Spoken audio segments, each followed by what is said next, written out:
Welcome to the Heavy Spoilers Show. I'm your host Paul, and in this video we're breaking down Prey.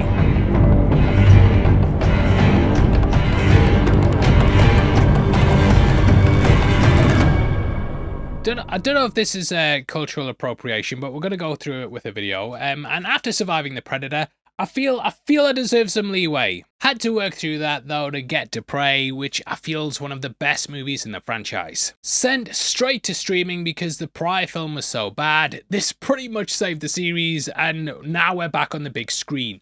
We're back! In many ways, it also helped save Alien Romulus, which was also going to be dumped on Hulu. That led to a smash hit at the cinemas, and now we're paving the way for a link up with the future franchises. We also have a rough idea of what happened in Naru due to Killer of Killers. So there's lots of things to talk about, and I can't wait to dive into the movie. Now in this film, the IP found a new steward in Dan Trachtenberg. He's now taken over the reins of the franchise, and is no stranger to making the best movie in the middle of a series either. The guy killed it with 10 Cloverfield Lane, and I'd actually love to revisit that movie as well. But what made this movie so great? Well, I'll tell you as we break it all down now. Do it now!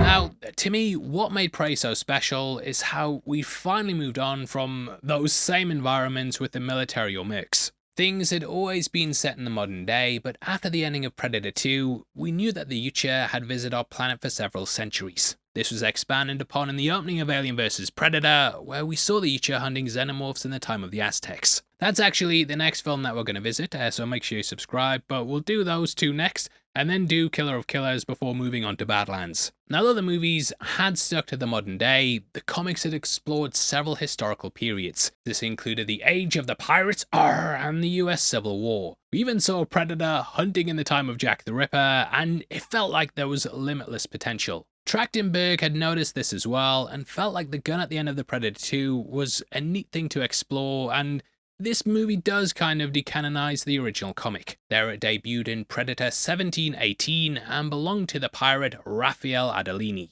His crew had a mutiny and he fought against them, with the Predator joining his side. In his death, he handed over the gun, and it was seen as a symbol of honor. We don't know how it ended up back for Killer of Killers yet, but I'm guessing that they may have gone back to Harrigan. Now, this movie itself had been gestating since 2016. Dan Trachtenberg and writer Patrick Asen actually approached Fox when the Predator was in pre-production. Speaking with Collider, he mentioned how he hoped the movie would come out before the 2018's Predator, but yeah, wasn't meant to be. Fox was fully focused on that, and due to the extensive reshoots, it took a lot of effort. So people at the studio weren't exactly excited to work on something else when that film was causing so many issues. They also had trepidations about the fact it was a prequel. Trachtenberg compared it to Solo and said, you can do this sort of prequel movie while also releasing a modern day film. I do kind of agree with that, and we're constantly seeing with stuff like Star Wars how they jump about the timeline and still produce good stuff from time to time. Now, Trachtenberg initially just wanted to release a short that would teach us about Naru. We'd learn her story, see her life at the camp, and then get the bear scene that would end with the reveal that we were actually in a Predator movie.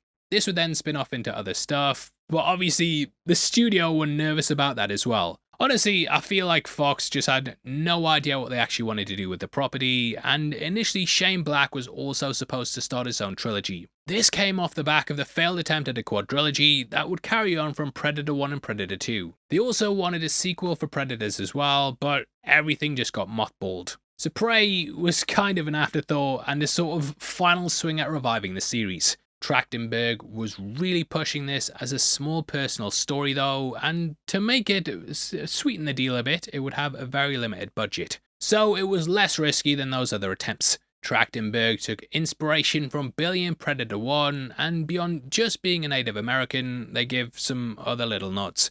Specifically, the pouch Naru has in this movie is the one that Billy has in the 1987 classic. If you've watched our breakdown of that film, then you'll know the original screenplay was about a Native American. This of course changed over time, but they've very much always been central to the franchise. Trachtenberg wanted to give a full movie to someone like that character. I would say he succeeded, and has now gone on to explore wildly different time periods in Killer of Killers. Now, due to Fox having done several films in the franchise at this point, they'd built a strong relationship with the effects studios. This included ADI, who worked on AVP 1 and 2, along with The Predator. In a great connection, Alec Gillis founded the ADI studio after Stan Winston scaled back his work. Winston was brought in to redesign the original Predator, so it kinda builds nicely off that. Alec himself even worked on both the Alien and Predator franchises, along with Independence Day Resurgence. There's a neat little connection there, considering we saw a Harvester skull in the Badlands trailer. Whether it gets expanded upon, I don't know, because I don't know how that timeline would work. In the end though, this feels like the biggest departure in terms of design from the original creatures.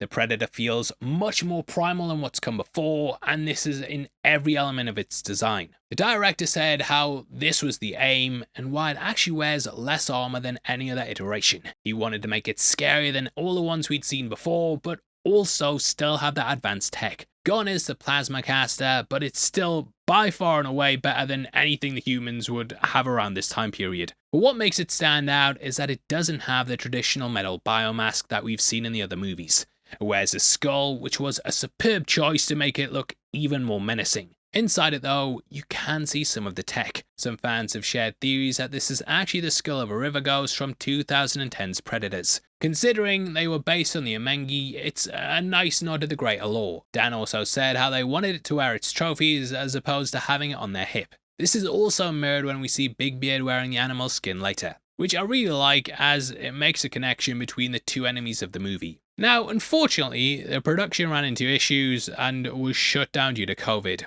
This was a nightmare for the costume teams as they couldn't measure up the actors. It even led to them collaborating over Zoom and the kids of the suit makers having to stand in for the measurements. The suit's mask had over 27 servo motors, which were smaller than ones previously used, and you can really see the evolution of the tech throughout the movies. Like when first watching it, I thought a lot of it was CGI, but I was quite surprised that the majority of it was practical. Now from the behind the scenes stuff, we know this is actually the Feral's first hunt on Earth. He seems to be a junior hunter like the City Hunter was, and has picked the planet to prove his skills. This brilliantly mirrors Naru, who too's trying to prove that she's capable, which is an aspect I really love, but going through production, they try to kind of shy away that they were making another Predator movie. Developed under the name Skulls, the Predator connection was kept secret until November 2020. Deadline then unveiled the news, and naturally it piqued fans' interest. People were really curious about a period piece, and the movie aimed to be as authentic as possible. A Comanche consultant was hired, and nearly all of the stunt team and crew were of indigenous heritage. It was even released with a dub in Comanche on Hulu. What made this even more special was the cast dubbed over themselves for this additional audio track. This actually also fills in some of the lines that you might not necessarily pick up on if you're watching it in English. So for example, Tab yells Isai, which translates to cheetah. Nice, someone finally calling them out for their bullshit. I know they've got a code of honor, yeah, but they're playing with the invisibility cloak turned on and they're pieces of shit. They're cheating pieces of shit. The script was also looked over by Comanche writers to make sure it was accurate and that they weren't using stereotypes. All this effort paid off in the end, and I think even just as an authentic Native American movie, it works really well. That scene right from the off, which takes us to the beginning of the film. We're going to go into it more in just a bit, but firstly, a quick word from our sponsors. Now this video is sponsored by Z-Biotics Pre-Alcohol Probiotic. Summer is coming and the weather is getting better, so I'm not going to be mad if you want to have some after work drinks outside the pub or even start a little earlier on the weekend. I forgive you. There's always the worry though that you might miss the next day. However, getting back on your feet is easier than ever with Z-Biotics. Z-Biotics Pre-Alcohol Probiotic is an absolute game changer after a night out, and it'll have you back on your feet feeling refreshed and rested. You see, pre-alcohol breaks down the toxic byproduct of alcohol while you drink and sleep. Even though they always send me stuff for these adverts, I own my own box of bottles, and yeah, completely swear by the product. I've been using them and they've got me through many a day after. It always has me feeling great the next day, and to be honest, I've been absolutely gutted when I've been away and forgot to pack it because I know how much it helps. So now it's my go-to first drink of the night. I think you guys are gonna love it too, and all you have to do to get a 15% discount is click my link in the description below. The discount will be applied automatically when you click my link, so get 15% off by going there. And if you're not satisfied, they offer a 100% money back guarantee, no questions asked. Just remember to make Z-Biotics Pre-Alcohol your first drink of the night, drink responsibly, and you'll feel your best tomorrow. Cheers! and the movie opens with Naru speaking in Comanche, which is then translated. She says, Sowe sakatsara, Bia mupits ikimai. Which means that it's said a long time ago a monster came here. Now this is a great line that has a few meanings. Firstly, the monster could be the European settlers who are pushing her people off the land. The second meaning is that it's the predator, which no prizes for guessing that. With Naru saying a long time ago though, I do wonder if this is her looking back at the end of Killer of Killers. But we will see. As for the first interpretation, the settlers arrived in the 1500s, which led to a boom in the fur trade. This blew up during the 1600s, and it's these pelt traders that we see here in the movie. Specifically, the French/French-Canadian voyagers. These were the complete opposite to Naru's tribe, who saw the buffalo as sacred. They'd never kill them for the sake of it, and would use each and every part of the animal. We see that later in the movie when a field of buffalo are skinned. Only the furs being taken, with the animals left to rot in the open. This is actually a red herring as well, as we know the Yucha do this to their victims too. That's been seen in several of the movies, and thus we're supposed to assume it's them. However, this is actually the traders. Naru also calls the monster the Nupitsi, aka the bad man-eater owl that lived in the Wichita Mountains and stole children. I believe they did that in X-Men 97 during the Storm episode, but let me know below if that's not the case. This line though, that could also be a callback to Anna's history lesson in the first movie, in which it was a sort of an urban legend. Naru has no idea what it is in the end, and you can see how this primitive society would think it was a monster. We then see the stunning vistas of the area. The cinematographer Jeff Cutter wanted to make the movie look like a period piece, but pack that with action. Works really well though, and the Alberta, Canada setting looks absolutely stunning. Now why they filmed there was to make sure they could show an environment that was as close as possible to how it would have looked in 1719. Where we begin though is a very peaceful day, and Naru's awakened for her duties. The women of the tribe are off to pick up medicinal plants and are maternal healers in the tribe. Now Naru wants to be a warrior, but she's overlooked because of her gender. This has a sort of meta meaning as well, because she's the first female lead in the franchise. When it was first announced, obviously you got the comments was like, it's going to be a big female girl boss. So I like the fact that she has to prove herself not only to the tribe, but also to the audience. Now in Comanche culture, women didn't explicitly go out to hunt and fight. However, they were trained as warriors, and some accounts say that they were just as fierce as the men. So Trachtenberg's kind of playing into what we typically expect from these movies to alter our perception. Prey is also one of the only movies to not open in space. Predator 1 opened with a ship arriving, which was then referenced in the Predator. Predators also technically happened in space, sort of, as it opened on the game preserved planet. Therefore, Prey is the only one along with Predator 2 that starts off on Earth. Now we then see her dog Sari, which literally means dog in Comanche. Though the movie got a lot of crap at the time for having a dog like this, they're actually historically accurate. This is a Carolina dog, which are also known as American dingoes. For the film, 2 dogs were used, which were named Coco and Tofu.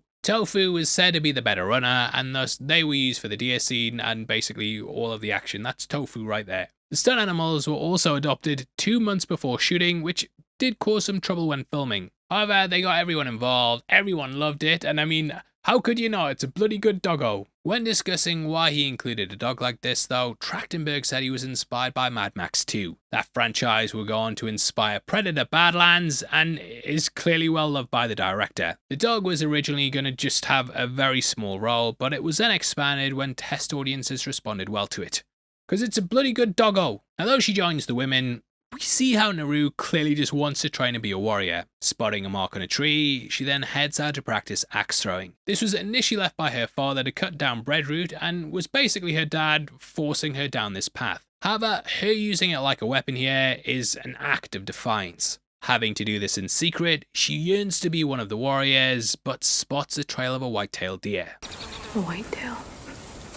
White-tailed deers and white deers in general, they actually have a symbolic meaning, and that's why they appear in things like House of the Dragon Season 1. Typically, it starts off a spiritual transformation, which is something Naru will go on through the movie. This kill could also prove she's worthy, and finally earn the respect of the tribe. Just like Billy, she's got amazing tracking skills, and we see her utilize this throughout the movie. She then tells her dog, Maui, Nita. which means go in circles. What I love though is that this is actually the same hunting trick she'll use later to fight the Ucha. However, her hunt here is cut short as the arrival of the ship spooks the deer. But we do see the deer later as it's being eaten by the bear, so nice carry on there. White deers can also be seen as a symbol of innocence, and this being destroyed metaphorically acts as another stage for the character. This then starts the running theme of kills being stolen. We see a snake's kill stolen, the deer as well, a bird, and a lion being stolen by her brother. Technically as well, she doesn't kill the feral predator because he shoots himself. Taking kills though, this actually goes against each code of honor, and you're not supposed to take another's prey. If you do, it still counts as theirs, and you're kind of thought of as being a dickhead who doesn't hit the thumbs up. This is known as kleptoparasitism, kleptoparasitism. And typically it symbolizes a lack of sportsmanship. When you do that, the kill's more about getting glory for yourself rather than doing what's best for the tribe. So it's a big no-no. Here, Naru is of course also a novice hunter, which we see as she evolves throughout the movie. Her journey is going from the rebellious tribe member to finally using all her skills to take down the biggest game. Her brother returning with the lion later, of course, also mirrors when she comes back with the Ucha head at the end. So it's some great early storytelling here as her hunt evolves throughout the movie. For now though, the white-tailed deer escapes, and though she changes it, Sari gets stuck in a bear trap. This is to tease the other enemy in the movie, and both ruin her hunt here. So we have two trappers. Real trap shit. Trapaholics. Naru then goes to the cliff's edge and sees the arrival of the ship. It appears along with the title, which nicely plays into the themes of the movie. In the first film, we talked about how the predator name could basically apply to either side. You have the Ucha, but then the film flips the script when Arnie becomes the hunter. It's the same thing here, and we get Naru and the Ucha in the same shot as the title. So you could see her as being the prey or the Ucha due to her constantly hunting him. Naru earns her spot as the killer of killers, and she becomes a contender for the killer of killers.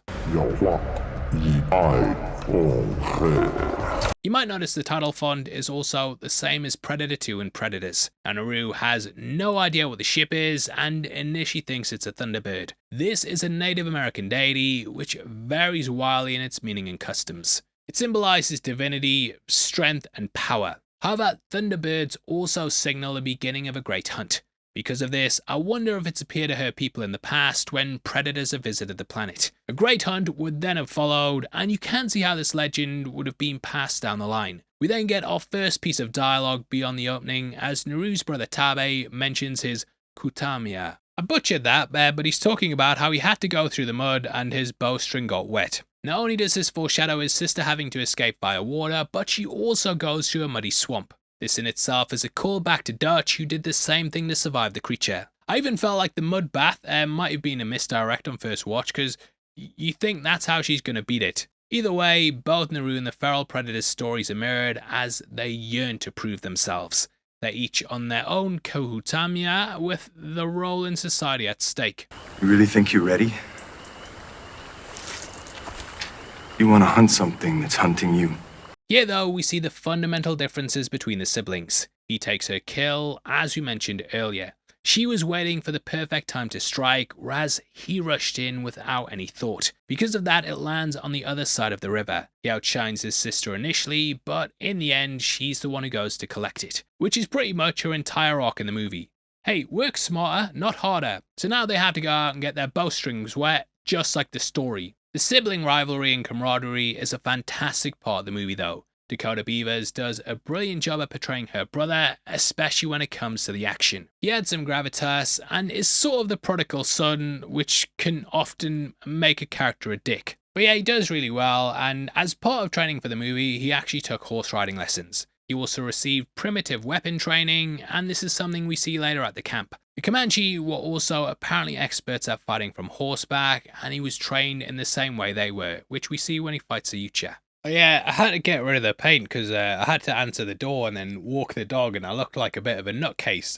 But yeah, we're continuing on. Now originally this opening was going to be shot entirely in Comanche, and it's at this point it would then transition into English. The director compared it to The Hunt for the Red October, where something similar happens in the beginning. Funnily enough, the director of that, John McTiernan, he also directed the original Predator movie, so it's kind of keeping in line with that. They managed to match the lips moving and promised it would look like those old dub kung fu movies. I'm glad they went with it all in English in the end though, and I think the opening narration, you easily pick up that we're having things translated for us. Because yeah, I doubt anyone's watching this thinking, they all spoke English back then. We also had a deleted scene which added some character development. Wasabi would turn up and show contempt towards Naru. It would have explained that he's the war chief's son, which is an important bit for later on. However, they do kind of repeat this notion in the film, so yeah, it does feel unnecessary to be like, it's his son, he hates them, that sort of thing. You can get it from watching the movie. The chief was gonna say they were looking for a new leader, and the fact it didn't go directly to Wasabi showed how he wasn't seen as worthy. When Tabe returns with the lion's head, we can see that he looks pretty annoyed. So we were gonna get the feeling that he hated Naru and her family, and was constantly trying to belittle her. He then beats her up later on, and in turn gets killed by the predator. I agree with the director though, and think it's better how we get it in the final cut. We then see as Naru's not very good at cleaning her kills, as she'd prefer to use an axe as opposed to the correct tool. However, the tomahawk very much mirrors her character arc. Initially it's used as a tool to collect plants, but as she becomes a warrior, it becomes a weapon. This gets referenced in a way next to her mother Aruka.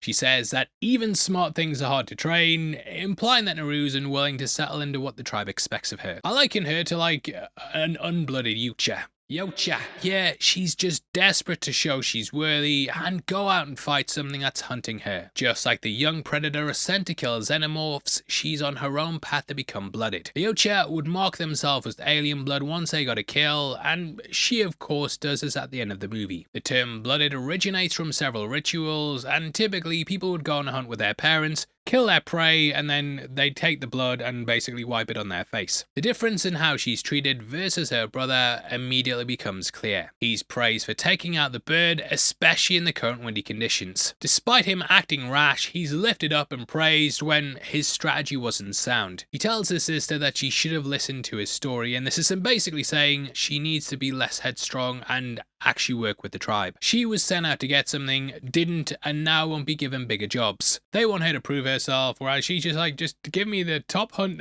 please. She's then sent to get some Orange Tutsia. It's a fictional plant, but it may have been inspired by Kendula. This was a plant that was used in the Civil War to help stop bleeding, which is exactly how Naru uses it later in the movie. It's here that we then get our first look at the feral predator being dropped off. It's similar-ish to the first movie, where a pod gets shot at the planet from space. Originally he'd been shown gathering his tools for the hunt, but this works so much better as he stands there aura farming. One of the best reads I've seen on the movie is that the predator here works as a metaphor for colonization. Whoa, let me explain. The predators come to North America with better technology, and thus they're able to strike terror into the indigenous people. They uproot them and use their land for their own gains, which could be seen as a metaphor for the colonial forces. This is just a read that I do think adds a deeper layer to the movie. Now you could also argue that the portrayal of the French fur trappers fully covers that colonizer aspect. They leave behind all those dead bison. Did you fools shoot those bison? Yes, we did. Use guns and bear traps for their tech superiority, and obviously don't care about the locals. However, I think the fact that there's several things that happen where you question who did it is supposed to show their similarities. None of them really care about the people's lives they're upending and what they're taking from the land. And yeah, I definitely think that's a read that you can apply to the film. It then turns on its cloak, which seems to be a bit more powerful here. Not only does it create a shield, but it also isn't damaged by water, which is what made it malfunction in Predator 1 and 2. So yeah, it's better, but it's a bit of a weird one though, because this is set like 300 years before Predator 1. So why is this shit better? Why? What do you mean, why? Why? I think it just allows for that amazing blood reveal though, which is something they actually took from the opening of the Predator. But hey, if you're gonna take something from that film, take the good bits. It's here that the first act of the movie really starts, as we learn that a lion has taken one of the warriors. Each movie usually has its own first mission, and this mirrors the original. In that, Dutch's squad was sent to go and find the Green Berets, and then we had Harrigan's gang war. Here Naru joins in the hunt to try and save her tribesmen and eventually goes solo. Just like Predator 1, they end up coming across something much scarier than a lion though. We see the warriors head out and go hunting and get a wide shot of the jungle, and then hear some clicking.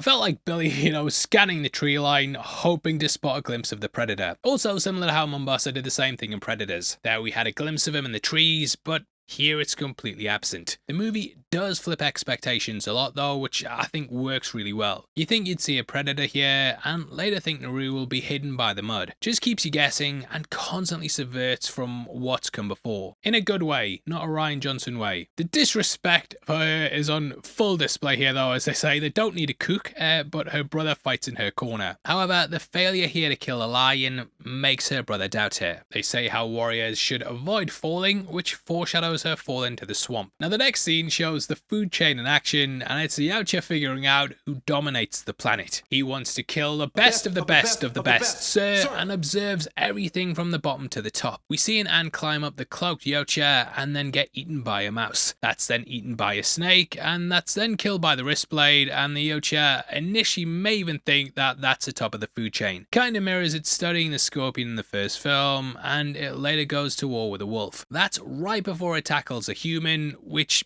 to it is the deadliest game. Now originally, something like this was gonna open up the movie. We'd see an ant eaten by a fish who then gets eaten by a hawk while the bird's then shot out of the sky. This would then introduce us to Naru and her brother. This would highlight them as predators and then be mirrored in the scene where the same thing happened. This was cut though, as it proved to be a bit too expensive to shoot in addition to this. Everything would have had to have been done in CG, and yeah, it just became difficult for them to justify. Naru then shows off her skills as her dog finds a lion's trail and we see blood on the leaves. I do wonder if this is a callback to the first film, as we had the hunter's blood appearing on the vegetation. We then come across the fallen comrade who needs medical assistance. The men make a stretcher out of the woods, which reminds me of Predator 1. Mainly how Dutch made his homemade spear, or should that be jungle made? Either way, the orange drops his body temperature, but doing this takes all day. Thus, night falls and they carry torches to take on the lion. Naru knows that the cat would have stayed to feast on its prey, so something must have scared it off. It acts pretty reckless in the hunt and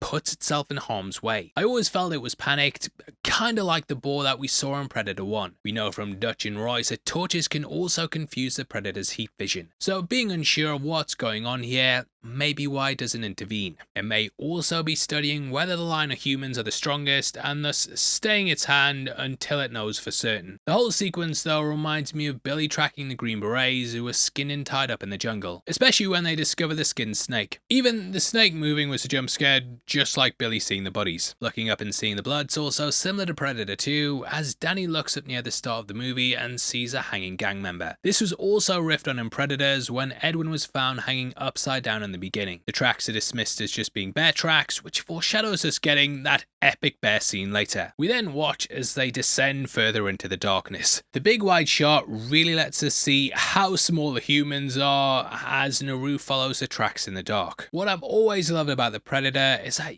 you can feel like you're watching things from the hunter's point of view. We as an audience are observing the characters just like the character in the movie. It's beautifully shot and doesn't have that weird bluish hue that modern movie night shots do. We can also see behind her one of her tribe gets taken, which works due to the lack of light. Also, pay attention to the clicking sound.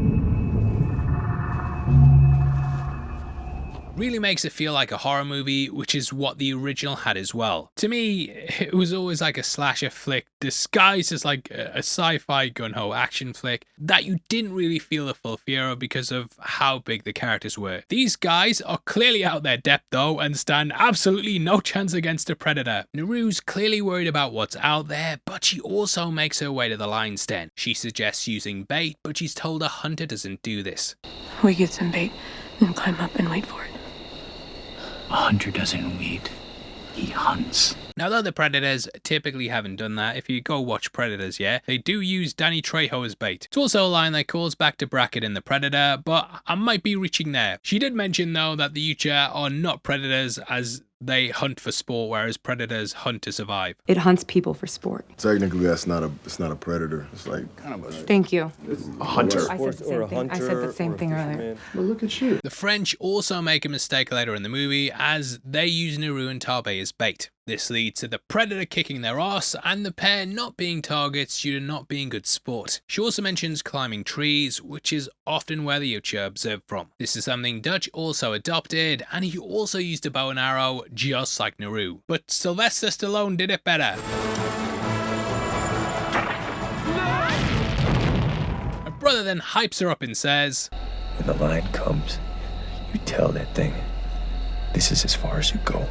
This sets up the end of the movie, where she lures a predator into her own den and says, This is as far as you go. No more. This is it. not really an Easter egg as well there, but the shot of Naru and the tribesman in the tree just looks absolutely stunning. And I think this 4K Blu-ray is a real standout. Like, even if you watch this on Disney Plus, if you got a 4K player, an OLED TV, pick up the Blu-ray because it looks incredible. What I love though is the beauty of the moments broken up by just how savage the lion attack is. Nature can be extremely dangerous, but it can also be incredible to look at. Like, watch any nature documentary and that'll show you what I mean. It then leads to Naru facing off against the feline. However, she gets distracted as she sees a fireball. It looks like a camp at first, but it's possibly the French. However, I think it's a feral predator using his floating mines. We see a wide shot of them later with the explosion, so he might be using them at this point. This is mainly because Big Beard says that it's likely that she saw it. Now, in the original drafts, the movie basically was structured to have both Naru and the predator tracking each other. This was laid out in like a weird loop, but it proved very hard to follow. So they changed it to where they were just on parallel paths. Falling to the ground, she's failed in her task to take down the lion. However, as her brother says, the real aim is not to hunt, but to survive. Now, the script alludes to this as it says, her skin shreds as she bounces off the sharp bark of the tree. But Naru does not care. She just stared the devil dead in the face, and it pounced. Ugh! Now, the original script, it altered some things, let's say. Instead of being knocked out and us getting the hard cut, she was then carried back to the camp. We then got a scene where she was in the war chief's tent, and he completely dressed her down. I do prefer what they did in the movie with the hard cut, though, and yeah, it just kind of plays into the whole stripped down nature of the movie. Instead of getting the war chief, you know, it's her mother who tears into her. Your brother carried you home. She basically says Tarbé's better than her, and he always hits a subscribe. To make matters worse, not only did he bring her back, but he then also went out and killed the lion. So yeah, he's bested her in every way, and this entire encounter has brought her crashing down to earth. Literally. In failing to kill a lion, she's had that high opinion of herself brought down to reality. It's completely killed her expectations and showed her she needs to be cautious. Now, I know this film gets dragged in the whole girl boss conversation, but I think moments like this completely dismantle that. Naru fails because she overestimates herself, and this hunt helps her to learn from her mistakes. On the flip side of this, Tarbé gets victory and thus overestimates himself later. He then returns to the camp holding the head, like we've seen Weeches do in the past, namely with King William Predator 2. She's then resigned to stand with the women as he's honoured for this exemplary feat. Tarbé is then handed the coop stick. The Native Americans of the plain would use a coop stick to record and recognise the brave feats of the warrior, so it's a big deal. Originally, we were also going to get a big speech from the war chief here, but sadly it was cut. I do think you kind of get it with what Tarbé says though, and the fact the party continues without her. Again, this all gets mirrored at the end when she returns and hands the gun over to the war chief. It's a bittersweet ending, but yeah, what a journey she goes on. The expressiveness in Amber Midthunder's acting, it made me think they could do a Primal type thing where the movie has no dialogue at all. It's just really well acted and you get everything conveyed in their faces. Seeing this, Wasabe is angry that he's not the one to be honoured by the war chief. He and Tarbé seem to have a rivalry which manifests in him being rude to Naru. However, we learn that she didn't totally fail. Tarbé later on says how her plan worked, but for now she's desperate to prove herself. You want to know how I killed that lion? Your plan. The tree. You weakened it. You had it, Naru. At present though, even he doubts she can be a great hunter and warrior. Her fate is sealed, just like her mother, and she's basically told, go prepare the medicine. We see this in the next scene as the baby cries and the women of the tribe go off and work as her brother gets a lie in. Defying everything, she goes out to change her life. We see her literally go against the tide, walking the opposite way to the other women and heading into the wilderness. We also get a moment where she walks along and you can see a fire burning on the horizon. I did wonder if this was her camp or the French, but it's nice to highlight the humans or Yocha that exist within this land. The music really makes us feel like a sweeping epic, and the composer Sarah Shashina makes the scenes have much more gravitas. Interestingly, Dan actually found her via video games. She worked on Assassin's Creed Unity, Origins, and also Valhalla. He loved her music, which he discovered while playing Valhalla, and wanted to hire her instantly. After learning that, I can actually see a lot of what Dan's done in his films mirrored in that franchise. Not only do we have clear influences in Ursa and Killer of Killers, but the hunting scenes especially feel like Assassin's Creed 3. Like that bit where the Predator runs through the trees around the hour 4 mark, looks a lot like the game. Even her axe jump at the end is like really similar to the Assassin's Creed 3 trailer. You know what? Give this man the Assassin's Creed movie. The Glass Order is crap, so we need a good one. Continuing the video game theme, Predator Badlands was also inspired by the PS2 classic Shadow of the Colossus. Dan would also use the Unreal Engine for Killer of Killers, however, the idea to go with that actually started with this movie. There was a deleted scene where they had lots of treetop running, and they actually mapped that out using the Unreal Engine. In case you don't know, because you've got like a life and responsibility and you can't play video games all day like the good old days there. In case you don't know, yeah, the Unreal Engine, that's basically like a computer game engine that's used to make games like Claire Obscure Expedition 33 and Space Marine 2. Does make sense for video games to be a big inspiration on the director though, as he actually made a name for himself making the Portal fan film. Beyond that, he even looked at Predator hunting grounds for inspiration. They studied the movement in that to develop the feral Predator, and apparently Trachtenberg was playing it every Friday. And beyond that, if the Predator shield reminds you of God of War, you'd be right on the money. Both Naru's axe and shield were also inspired by the Leviathan axe and Guardian shield from the 2014 reboot. Naru's tracking skills are then put to the test here as she sees that Yautja blood calling back to the OG. I do wonder what got it, but if it bleeds, we can kill it. I did even wonder if Naru touching the ground here then sort of takes us into a flashback of how it got hurt. The wolf manages to bite the predator, and we even see the green blood on its fangs. Billy, of course, had a sixth sense, and maybe doing this unlocked some memory of the past. Now, it's around the 30-minute mark that we finally get a heat vision shot. Now, each movie has shown the protagonist being stalked, but this kind of flips things. Dutch, Mike, the mercenaries, and even the loonies were all being tracked. Here, though, Naru's opting to go hunt it. So again, you could ask who the prey is. The production used proper thermal cameras to shoot the heat vision sequences, and this is also something the original did as well, which might be why we don't see it as Naru's the hunter this time. Later, Yautja would have the benefit of things like X-ray, UV, xenomorph tracking, and even sound vision modes. But here, it's very, very scaled back. We then get the wolf scene we mentioned earlier, and the wide shots really do this standoff justice. It reminded me heavily of the fight that Hanzo had in Predators. It's my favourite scene, and I just loved seeing a samurai sword taking down Yautja. They even had the two staring down each other from a sideways shot, and then leaping at one another, which is a nice homage here, I feel. Louis Ozawa, who played Hanzo, would also return in Killer of Killers for a very similar scene. There he would take down a predator with his brother, and I love that they keep carrying on this motif, which I do feel is intentional because yeah, Trachtenberg was behind this and also Killer of Killers. We then see the iconic spine-ripping scream, which has been done before in several of the movies. Dutch had his battle cry, while the city hunter shouted as it held his spine in Predator 2. He also did the same pose, kind of when it was about to fight Dutch. Although this is much more similar to Feral Predator doing a roar later in the movie. Hear the roar.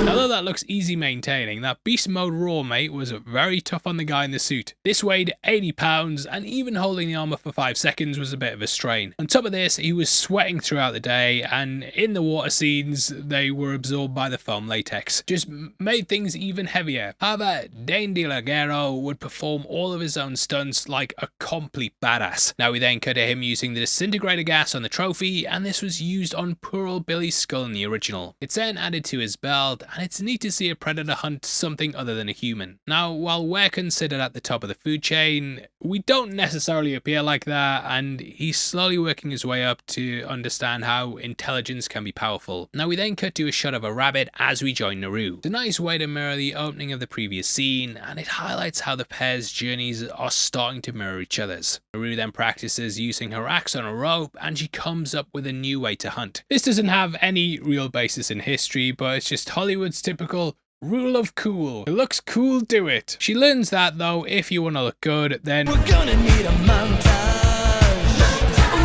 Seeing the rabbit, we then cut to her with 4 on her back. This of course plays off the one the wolf got in the prior scene and shows Naru is a much more skilled hunter. She's got 4.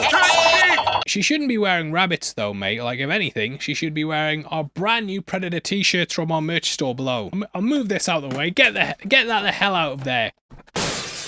There we have not only our classic Jungle Hunter double-sided one, yeah, we've also got a Xenomorph themed one for Alien Earth, and our brand new hunting thing who hunts trophies, which we're having to say because of copyright reasons, eh? I absolutely love these designs. I think they're brilliant. They're definitely worth picking up. And you know what? If you buy 3, mate, you get 20% off. I'll even give you free delivery. Use the code SPOILERS and you'll get free delivery on them. We're giving them away! Now, you will look good, mate, though, because those shirts look bloody good. Either way, the rabbits that she has are for sustenance, and she even jokes that Next time you're cooking. this kind of plays off the guys making fun of her before, and it's just, yeah, nice little thing to interact with a dog and say that. Cutting to the Predator in the cave, we then get a moment which looks similar to this shot in Predator Badlands. He hears the bark of the dog and then decides to go investigate the noise. Continuing on, she then walks through the mud and dirt. It's here that she comes across the bison, which have all been skinned for their fur. Rather than taking the meat and using every part of the animal, it's a heartbreaking scene for the young Comanche, and she says a prayer for the dead animal. Dasiwo, Atsavi. Yatsara, Tsaku. Arata, Papa, Yamoko.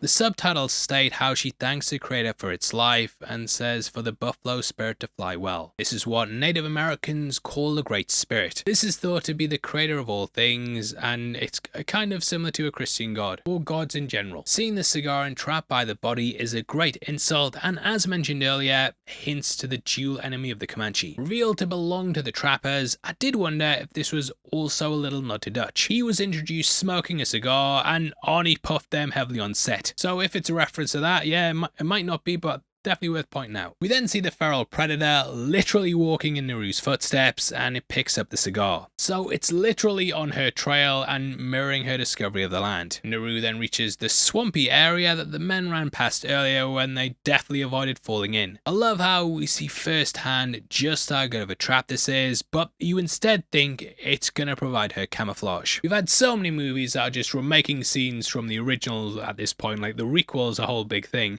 and it's nice when a movie can kind of tease something that's happened before but take it in a different direction. Escaping using her wit, I kind of see this as another step on the hero's journey. In case you don't know, that's basically an archetype of storytelling that was thought up by Joseph Campbell, and it kind of goes through all the steps that heroes tend to go through on a story. So far, she's gone through all the steps that we see on the right hand side.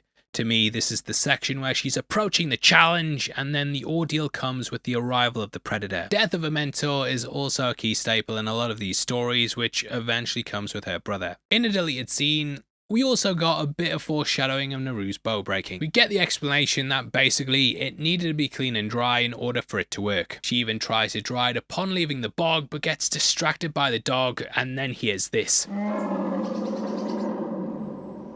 Coming across it, you can see she doesn't know whether to even attack, but as it sniffs the air, she realizes she has to act. She then goes to fire the bow, but it ends up breaking.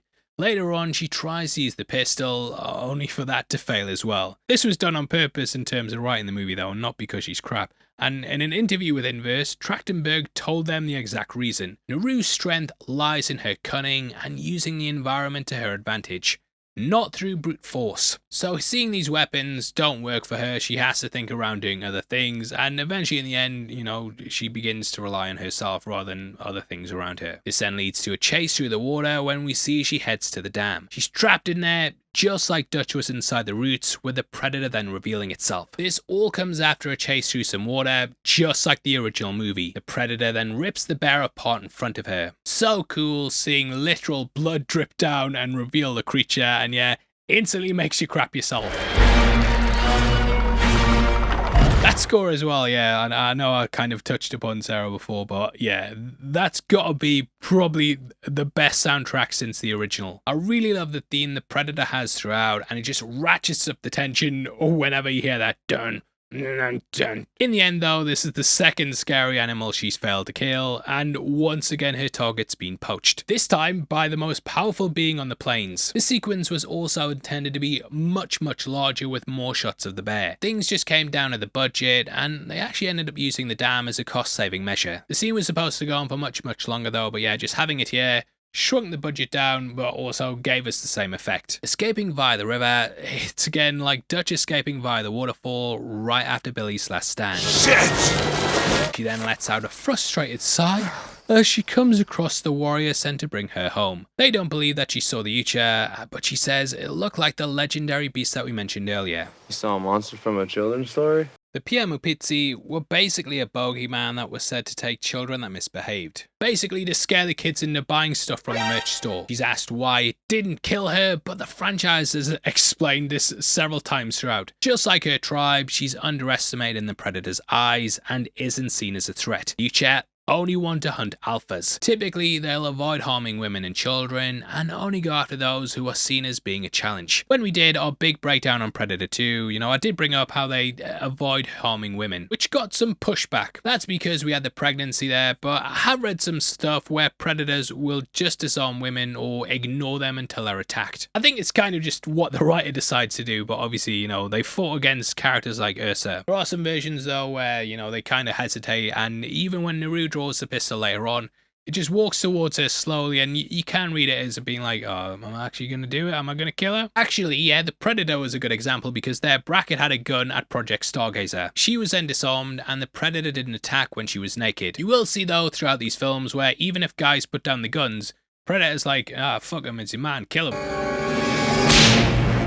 So yeah, I do think there's that gender thing there. If there's not, I'd love to hear your thoughts below, and you probably have a much better example that completely proves me wrong. In the end though, it still hammers home the idea that Naru's completely ignored. Now we then see as it stalks the men of the tribe. You can actually see as it shimmers on the trees, which is such a good moment. They then go and beat up Naru, and it sees them as the more powerful prey. The spear is also targeted, just like when the city hunter scanned the kid's toy gun and saw he wasn't a threat. The trademark clicking can also be heard as the men fire at a possum. However, they're dumb and don't see a threat at all. They're just like kind of impressed they managed to hit the possum. Things quickly go from bad to worse though, as 3 dots light up Wasabi. He's kind of confused at first because obviously they never would have seen light shining like this on a cool aim laser. This is a fantastic piece of subverting the fans' expectations though, as we saw Blaine get blasted with the plasma caster, and first watch, yeah, that's what I thought would happen. Instead, Wasabi gets skewered by the wrist-mounted bolt gun. Now there's a reason why the legendary weapon was omitted here. It was said to be an instant win button, which yeah, I kind of agree. So instead they went with the bolt gun that looks relatively low tech, and the concept artist stated how it was intended to be an early version of the plasma caster. Either way, it makes the first movie not to feature the weapon. Instead, they put a focus on keeping the weapons more primitive, but just as deadly as ever.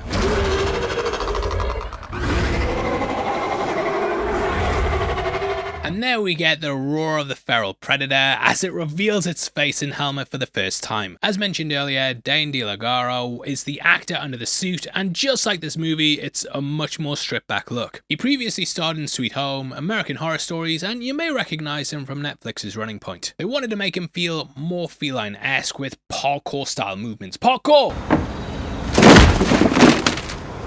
Previously, we had a larger muscular beast, but this was meant to be lighter on its feet. We see this later on as it escapes using the trees, and almost got a chase scene involving this. Just after the mask was stolen, we'd seen Naru flee via the trees while being chased. However, it ended up being cut, but it was originally the intention. I'm glad they still went with the dude in the suit though, and not just a fully CGI character, despite some CGI being used to enhance some of its movements. Speaking with Digital Spy, he said he didn't want to be limited by a practical suit, feeling that the other movies limited their actors in what they could do. He saw this as being like almost like a professional wrestler. Under the mask, the face was inspired by Jerusalem crickets. This Yocha is much sleeker than the other ones we've seen, and even has a slightly slimmer head. Dan Trachtenberger said that he thinks of this one as coming from different areas of Yocha Prime that may have a different climate. It's got its own identity, maybe it's from another hemisphere of the same planet. The concept artist Michael Vincent, he explained that it would have adapted to a drier,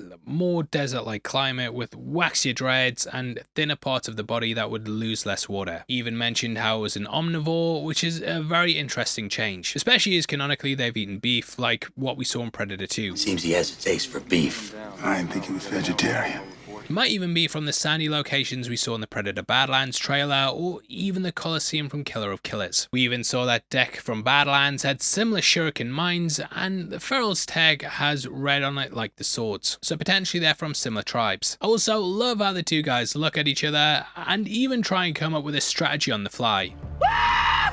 Yeah, you just kind of wonder what you'd even do in this situation, but at least they tackle it head on. Brave but stupid. Wilhelm's scream. It does, of course, make short work of these Comanche warriors and rips a dude's arm off, which is a big staple of the franchise. Dylan had his arm blown off in the first movie, while Mike cut the arm off the jungle hunter. Royce would also cut off the berserker predator's arm, and Rory McKenna used the ship's shield to do the same job. So the trend continues here. The fight scene's outstanding though, and for me this was like the best part of the movie. Rarely do we see a predator just unleashing on people like this. Often it's either the aftermath of the attack or we see something starting up and then cut away. So it was brilliant. The shield then slowly starts to fail when it's hit and it creates an orangey hue around the body. Just shows a bit more attention to detail, and instead of having the full shimmer we get particle effects that seem to be like specific impact points. Another thing that really adds to this is the fact that Naru's trying to free herself the entire time, desperately cutting the rope at her hands. She's got until the predator takes out these two dudes, and yet don't know how long they're gonna last, mate. Best be quick. We then see Naru in the long grass that calls back to Dylan and Mike. They discuss being quiet and see the jungle hunter just like we have here. 3 dots even hit the Comanche's forehead just like Mac. Now while poor Mac got turned into mac and cheese, these make a run for it. It's a scene that's very similar to the one from The Lost World where the raptors are in the long grass. The grass was actually grown specifically for the movie and it provides its own camouflage for the Comanche. The production planted the seeds when the location was locked in and it allowed it to grow to the height needed when filming began. I love this fact as it's such a cool way to do set design without it appearing like a set. Christopher Nolan did something similar with Interstellar, and for that he grew like 500 acres of crops. You can see why they use this moment in the trailers, and yeah, it just gives a really great shot. However, it's not too long before Naru falls victim to the Frenchman's traps. This throws the curveball in that there's definitely other hunters out there in the land. The predator even examines the trap itself and then decides to leave. She's wounded at this point, so killing her would be dishonorable, and he doesn't even know what else is out there. He must remain honorable, and yeah, like using Spearcaster 3000 against some guys with sticks. Very honourable that, mate. It's here that the Frenchmen then arrive with rifles, and she notices the cigar. Waking up at the camp, we can see they've got her dog as well. Now it's here that we meet Big Beard, played by Mike Pedersen. He's a Montreal-based comedian. Looking at the character design, I also wondered if this was the bear from earlier. Along with this, we also finally see your boy in live action, Raphael Adelini. Turns out he's been a translator for this crew and knows many different dialects. Again, this changes things from the comics, as there he was a pirate whose crew tried to overthrow him. He fought against them and was joined by Greyback, who we met at the end of Predator 2. In his death, he gave him the pistol, and this was seen as a symbol of honor. Here though, they switch it up and he's just like a regular guy. Yay! He does give the pistol over and shows Naru how to use it though, and this is in exchange for her saving him, which is honourable, I suppose. Your mileage is gonna vary on what you prefer though, but I liked that it was kind of slotted in the story of Naru. Now, though he doesn't do much, we do see that he's quite intelligent, as he says the predator is more than just a predator. It's more like a hunter. And Naru just refuses to help, but in order to intimidate her, they carve into Tarpe's chest. This of course calls back to Billy, who uses machete to bleed himself before facing down against the jungle hunter. The pair then uses bait to draw out the hunter, but as we said earlier, hunters don't use bait, they hunt. It's not in their code to kill things just tied up, as there's zero sport or bragging rights, and that's basically what the predators want. So he goes after the ones laying the traps instead. I love the little hints of this as the guy stares through the telescope and we see the man behind him just simply fall apart. It then ends with him saying, "Merde." which means shit. Basically that and je m'appelle that I learned in French, that's all I learned. We then finally get the full reveal of the Predator as the ash in the air disintegrates the cloak. I love a good back shot, mate. Kim Kardashian? Yeah, and this one especially. Then catches something out of the air, which I believe is to check what way the wind's blowing, but let me know below. Dan Trachtenberg even said that no one's guessed that the hand holding the dirt is actually CG. So maybe you can show off to your mates when you brag about how you can always spot CG, because I know you're one of them. The entire way this is shot though, and the kind of grey hue to it, it does remind me of the ending of the first film after the nuke had been set off and all the dust had settled. We then get the line, "If it bleeds, we can kill it." Which obviously calls back to this. "If it bleeds, we can kill it." Trying to escape the tree, Naru then works with her brother. Inspired by a trapped beaver that chewed off its own leg, she realizes she needs to act smarter. I'm smarter than a beaver. Using the trap, she's then able to cut the rope. Funnily enough, she was actually a trapped beaver earlier during the beaver dam scene.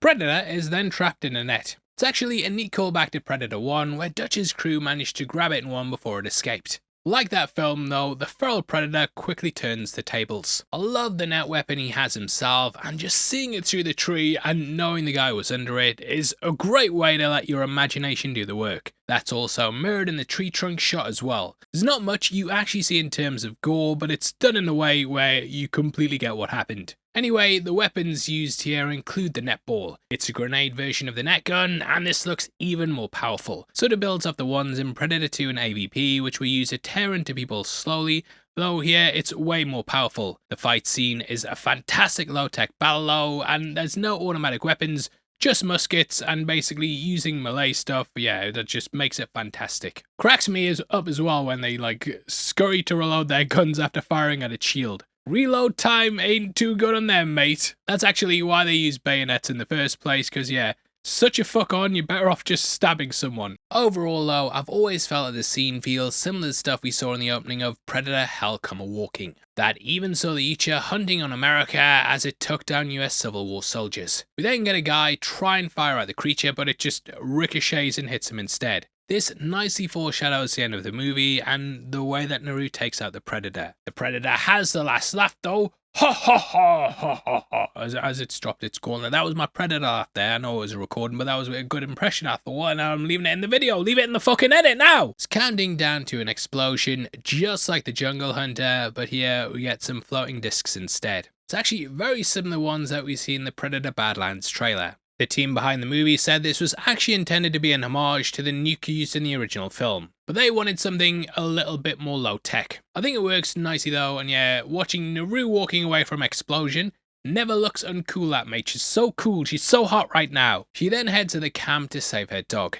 In the subtitles, we can actually see the guy wanted to eat it, which is pretty wild. Just like the Predator, she makes easy work of the forces, and her axe on a rope comes in handy. She uses it kind of like a rope dart, which, funnily enough, is a weapon that Connor Kenway used in Assassin's Creed 3. Kind of shows how similar she and the Predator are as they dispatch the group using their own means. It's all done in one take as well, so you really get to stay with the action. We then see the Predator among a litter of bodies as he stops his bleeding and closes up his cuts. This is a similar scene of Predator 1 and 2, where we had the hunters performing surgery on themselves. The scene is mirrored with Naru as Raphael needs medical help from her. He offers to teach her to shoot in exchange for her making sure he doesn't die from his wounds.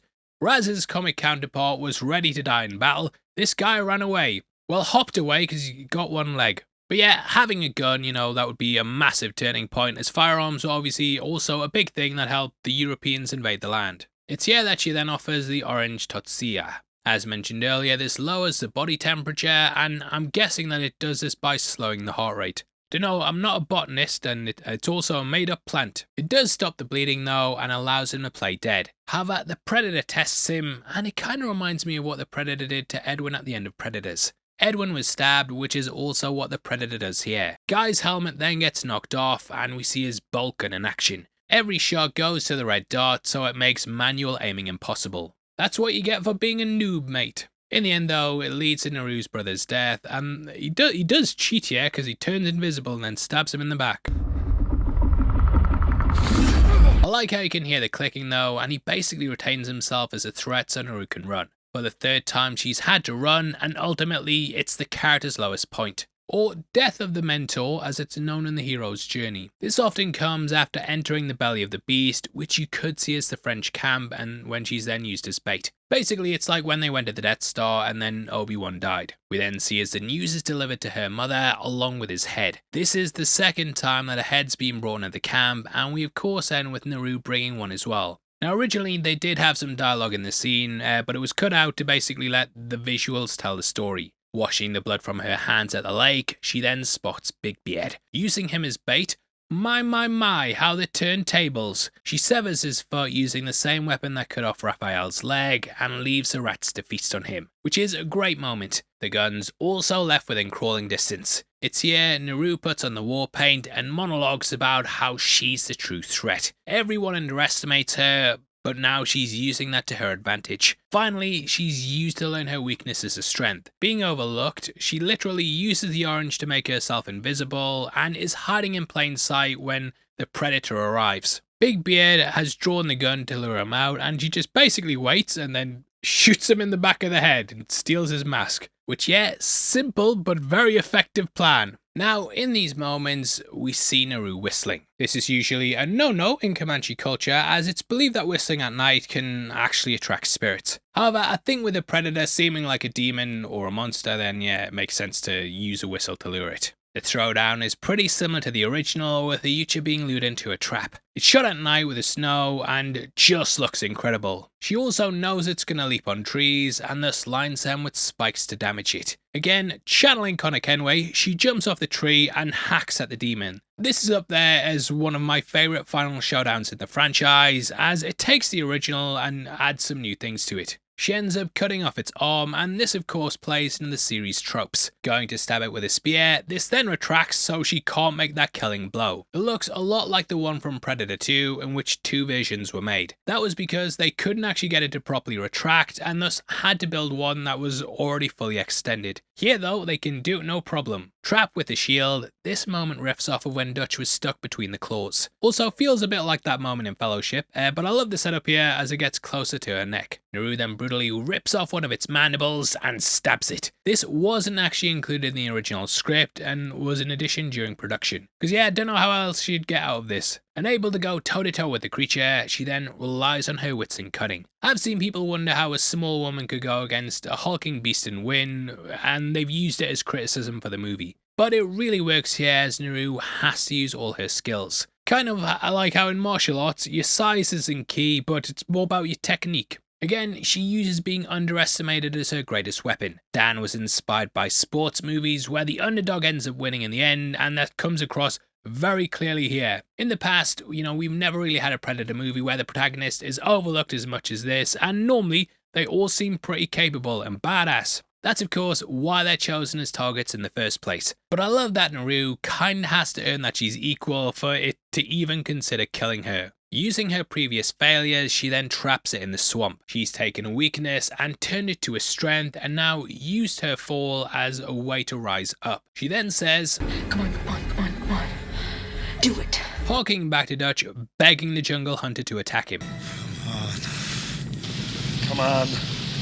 Do it. Repeating her brother's affirmation, she then uses his mask against him. The mask saw him as the aggressor rather than her, and that was due to her being in this vulnerable position. Seems like a very big oversight that, mate, and it's sort of like Traeger's shoulder cannon, which then shoots off his own head in the Predator. In the end though, it works. She uses being overlooked to her advantage and finally completes her great hunt. Returning to the camp fully blooded, she's now grown into a great hunter. She's then given the coop stick and receives the same ritual as her brother. Proving everyone wrong, she's finally lived up to her potential. She also looks over to the young girl who'll now be inspired by her bravery and feats of strength, and probably get herself killed in like the next 2 days. The script actually says that the child's holding a bag of wood, which is a callback to earlier in the movie when Naru was handed the same thing. This was to show that that was basically her lot in life, but now she's showing this girl that she's capable of changing things. Now, in a major reveal for fans of the franchise, she then hands over Raphael's pistol, and it's the same one that was handed to Mike Harrigan. Now, you may be wondering just how the Yucha got it back. Well, obviously, you know, Killer of Killers, it kind of explains things, but I want to talk about that journey. This starts off in the credits, which is intended to look like traditional hide paintings. These were made in collaboration with Native American artists, and I think it looks fantastic. They start off by showing us the story of the movie in beautiful animation, but after we reach the end, the story continues on. The title hits, and we see that the predators have returned. It's a mirror from earlier when Naru saw that first ship appear. As we learn from Killer of Killers, the predators return to collect the best of the best of the best, sir. That film ended off with Naru, but since then we've got an updated post-credit scene. There we see both Harrigan and Dutch, and when I watched it, I thought that it was gonna kind of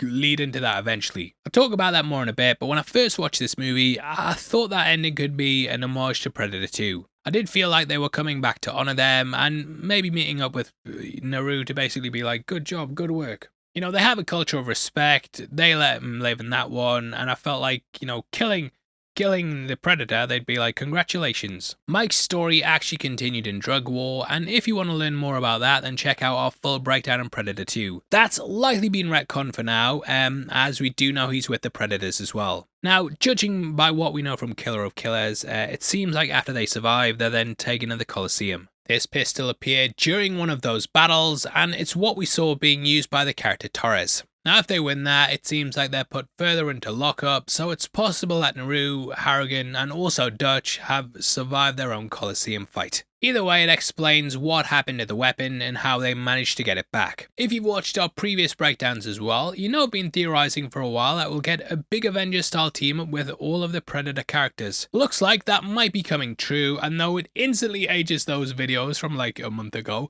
I'm still happy we're getting what we're getting. Either way, that ends Prey. It's truly a spectacular movie filled with fan service, but it can also be enjoyed as a standalone watch. The acting, script and direction, they easily coalesce into one of the best of the franchise. Even the cast of the original praised Dama Mid-Thunder for her portrayal as Naru, and watching it for this breakdown, yeah, I just loved the movie. Just the authenticity in the portrayal of the Comanche, while giving the fans what the comics did for years, it was a joy to see. Upon release, the movie was also a huge success. It hit 94% on Rotten Tomatoes and broke the platform's record for streaming hours. It's also the first in the franchise to win a major award, as it ended up winning one for sound editing. It also got a 4K release, which, you know, if movies are dumped on streaming, usually doesn't happen, but yeah, it just shows how much they believed in it. So yeah, absolutely brilliant, and I'd of course love to hear your thoughts below. Please drop a like on the video as well, and if you want to follow us on Instagram, then make sure you check us out at Heavy Spoilers. Just to let you know as well, I'm doing a half marathon for the Newcastle Dogs and Cats Shelter, so if you want to donate, then that link's in the description.